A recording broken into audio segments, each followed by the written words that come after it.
Crowd Media Holdings ASX CM8 on the Australian Stock Exchange is a technology company with a very interesting platform that involves healthcare, AI, the Metaverse, and much more. And here to talk to me about it now is Idan Schmorak. Hello, Idan.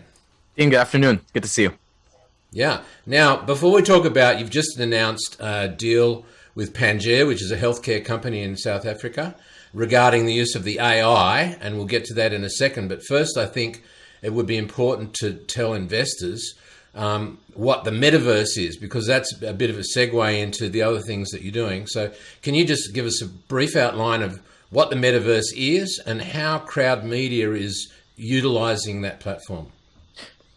Well, the Metaverse is a digital representation of our world, not necessarily of every city and every house of our world, but the Metaverse is a nickname of a bunch of systems that users could go in and experience a lifelike experience within their computer.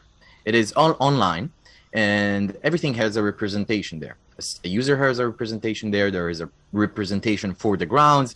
People could put virtual reality glasses and experience the virtual world around them. We hear this term Metaverse so many times in the last year, especially since Facebook has changed its name to Meta and changed also the listing, because they mark this as the next biggest trend.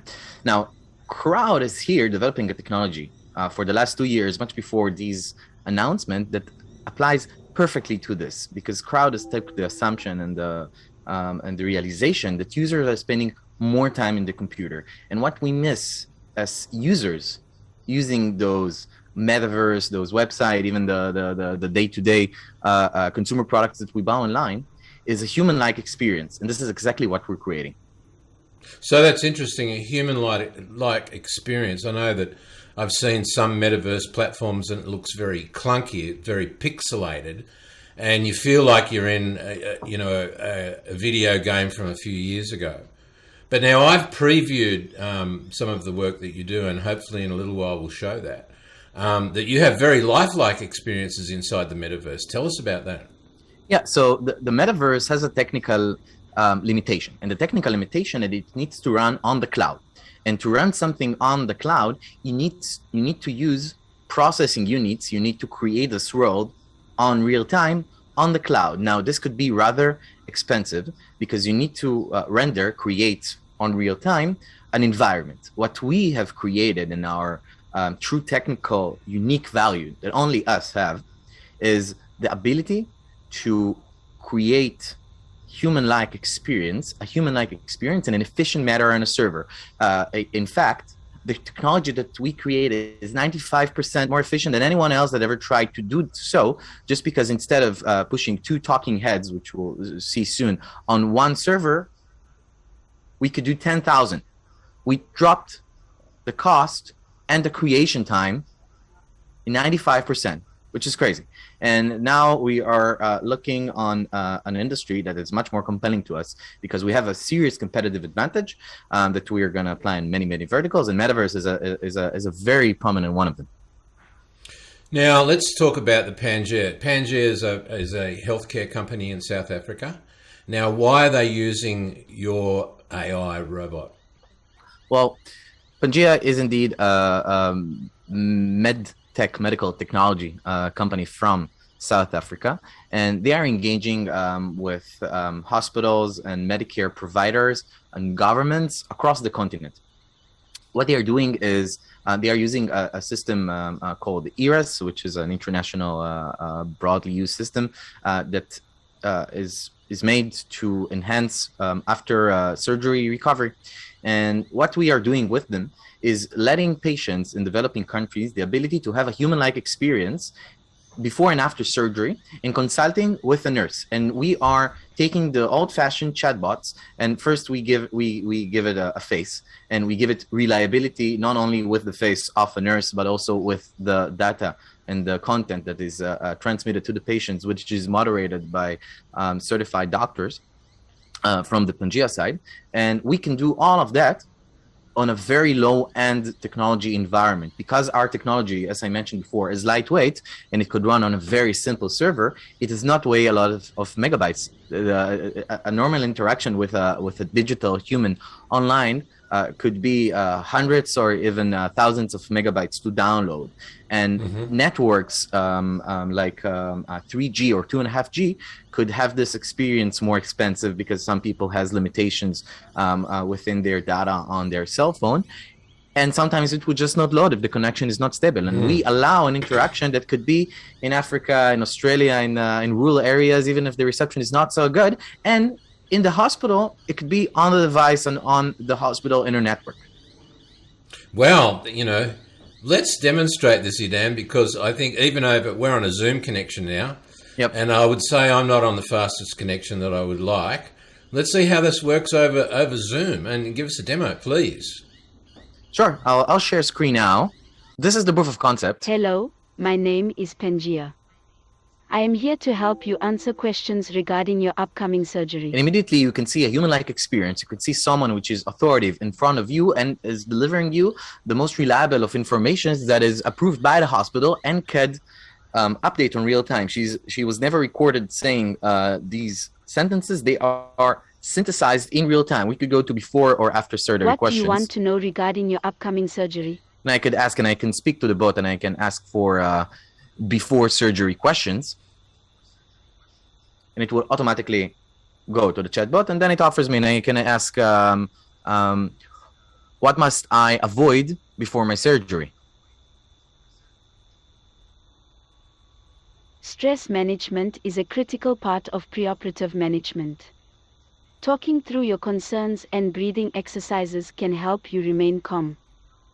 Now, she can give you it could be a longer conversation or shorter conversation depending on the question, but users that are with us for a long time could already see that we've improved the response time in over 95%, and we're optimizing the system constantly. But there is something very big that is going to come in the summer in terms of tech development, and it is the way that we synthesize the video, and it's going to improve, and the human likeness is going to improve in around 85%. You're going to feel every system update that we're going to introduce, you're going to feel that you're speaking with a human more and more until the day assess in the next 18 months. Until we won't be able to tell it's a human or an AI. Exactly, exactly. That's fantastic. But also she had a South African accent. She looked South African. And so, there's a comfort level there of dealing with AI that you've introduced, definitely. And she could speak 129 languages. She could be in any form or matter, and in fact, I could take you yourself, Tim, and I could scan you in a few short days, and soon in a few hours, I'll be able to create a digital Tim or a digital anyone that could give any kind of service. And so I could take on the help desk job without even being there. Exactly. We could have in a few months an interview that you don't actually need to be there. Obviously, there is a human touch that we would not want to lose, and obviously there is a large amount of ethics that we will need to implement in our system to clarify to the users that they are speaking with a virtual human and not a human, and that that everything is synthetic made. But we are dealing with these subjects every day as we improve our systems. So, apart from Pangaea, which is a fantastic, service to the South African health system because it's reducing the load, I can see that this technology can take many forms in many verticals, not just dealing with healthcare. And I think people, if they understand, you could apply it to so many different situations. Have you got anything else that possibly would fit the use of the AI? Oh, yes. In the next year, we're going to see a bunch of verticals being fulfilled. We've created a bunch of strategic partnership in Israel, Germany, and Australia, and each of them, and the United States, and each of them is in another vertical. The main ones and the first ones that we're going to do is first, in-house. We have a subscription division of mobile apps. We have over 300,000 users active on it, and we're starting to update their existing services to services with the talking head. This allows us not only to monetize this technology that is still in an advanced beta phase, and monetize it very, very well, it also allows us to put it in front of users, which is exactly what we want to do, because we want to test the technology. We want to see that it could handle scale. We want to see how users are reacting it, and we want to see what are users talking to it. And this is the first one, and the quote unquote easy one. We're gonna further work, and we are already working on a very big project with an NFT partner in the United States that has created very successful NFT series, and we're going very soon to create a series that will be all AI generated. It is going to be the first NFT series in the world that will allow you to interact with a person. You're not getting a picture, you're not getting a model, you're getting an interaction. And in the future, you'll be able to acquire an interaction with a celebrity that is personally made for you. Another vertical is advertisement technology. We are working with one, and very soon two more companies from Tel Aviv, from Israel, which I am from, that are scaling advertisement search. They are basically controlling a lot of systems that get to a lot of users, making a lot of money, of how you monetize search results, how you work with Google partners in order to acquire more users with either banners or promoted search results. And we're going to mechanize it with talking heads, which will put us in front of a very large amount of users, and revenues there are very, very high. And we are negotiating actively very serious deals there. One of the things that I was just thinking of then is that, you can customize and tailor this to just so much. Now, take, for example, many people watching this video would be aware of the whole process of raising capital, issuing a prospectus, and demonstrating the value of the company in a presentation format.